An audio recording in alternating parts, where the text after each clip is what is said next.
ഇങ്ങനെ ആര് ശരിയാവില്ല കേട്ടോ. ജസ്റ്റ് എനിക്ക് ഇന്ന് ഇരിക്കാനുള്ള സമയം എനിക്ക് തരണം.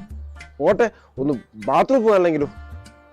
ഇങ്ങനെ പോയാൽ നമ്മൾ രണ്ടാളും മുന്നോട്ട് പോകുന്ന എനിക്ക് തോന്നുന്നില്ല. ഇതിനൊക്കെ നല്ല ഡൈവോഴ്സാ. എനിക്ക് ഡൈവോഴ്സ് കിട്ടിയാൽ പറ്റൂ. ക്ഷമയ്ക്കൊരു അതിരില്ലേ? എന്തായത്? ആ എടാ അജീഷേ. എന്തായാലും ഇനി അർജന്റായിട്ട് വാ, നമുക്ക് നമ്മളെ വക്കീലിനൊന്ന് കാണാൻ പോവാലോ. നമ്മളെ വക്കീലെ കാണാനാ? നമ്മക്ക് പോവാ. എന്നെ ചെറിയൊരു പണിയില്ല. ഉണ്ട്, വാ, വന്നിട്ട് പറയാം ബാക്കി കാര്യം. പേരിനോടൊരു വാഷിംഗ് മെഷീൻ ഉണ്ട്, അതിൽ തുണിയൊന്നും നോക്ക് പറ്റുകയും ചെയ്യല്ല. ഇതിപ്പോ എല്ലാം കൂടി അലക്കി അലക്കി നാട്ടുകാർ തന്നെ വാഷിംഗ് മെഷീൻ വിളിച്ചത് തുടങ്ങി. വക്കീലിന്റെ വീട് ഇത് തന്നെയല്ലേ? നല്ല തിരക്കുള്ള വക്കീലാട്ടോ.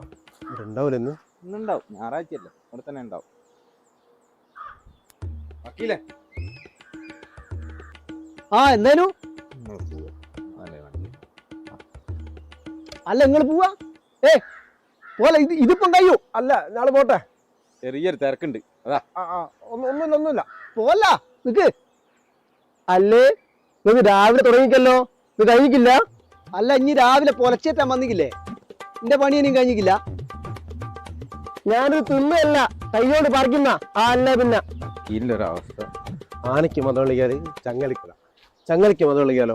നേരത്തെ വിളിച്ചാൽ ഞാൻ പോന്നാ. എനിക്ക് ഈ കമ്പനിയിലേക്ക് കുറച്ചുകൂടി മെയിൽ അയക്കാണ്ട്, പെൻഡിങ് മെയിൽ, അതുകൂടി അയക്കണം, തിരക്കുണ്ട്. ഒരു കാര്യം ചെയ്യും, ആ മെയില് പോകരുത്, ആ മെയിലങ്ങ് അയക്കാം.